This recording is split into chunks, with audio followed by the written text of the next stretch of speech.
Hi there, it's David Praise from Neuraspike.com, and today I'm going to give you a broader spectrum of what OpenCV is. And I'm going to be answering these three key questions. What is OpenCV about? What you can do with it? And what it's used for. And if you want to find out, stick with me until the end of this tutorial. One question a lot of people ask when getting their career started in the area of computer vision is, what is OpenCV and what can you do with it? And from my own understanding, it's the biggest open source computer vision framework that helps you perform all sort of analysis on images and videos.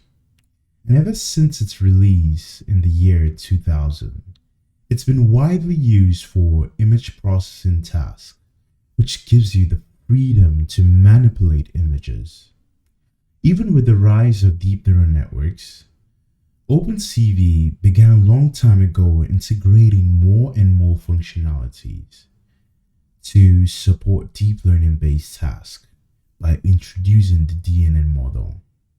And if you aren't familiar with what this model does, it allows you to take your model trained using dedicated deep learning libraries such as PyTorch, TensorFlow, or Caffe, and then efficiently use them directly inside of your OpenCV script. And a few of these trained models could be a text spotting detector, where the goal is to localize and detect text in a given input, which could either be an image or a video frame. We could have a vehicle license detector when we want to recognize any vehicle and license plate present in a given input. A face detector system to detect all human faces which we can find.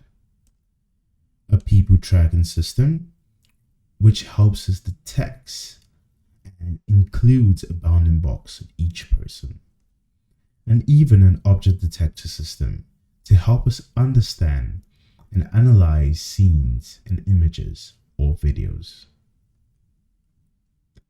Now I've shown you different trained models you can integrate utilizing OpenCV.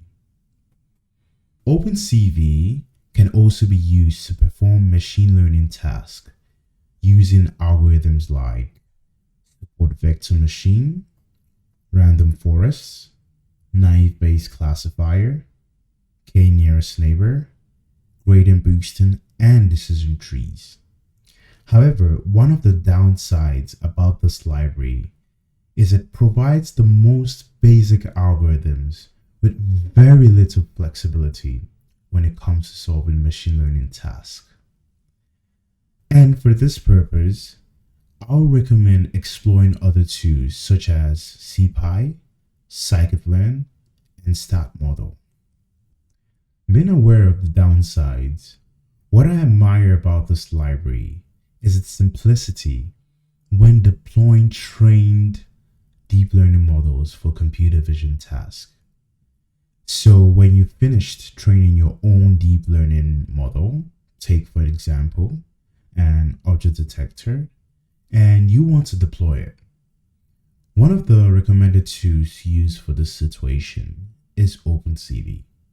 And my reasons are, one, due to its performance, as it appears to be much faster compared to other frameworks like PyTorch, Keras, and even TensorFlow with its C++ API used for deploying their models in a C++ application.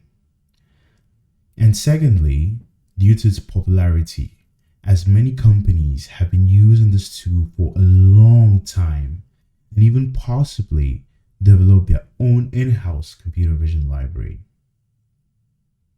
Even though the documentation might seem complicated for beginners when getting started, I'll recommend you look into buying good books and courses about OpenCV to learn further about this tool.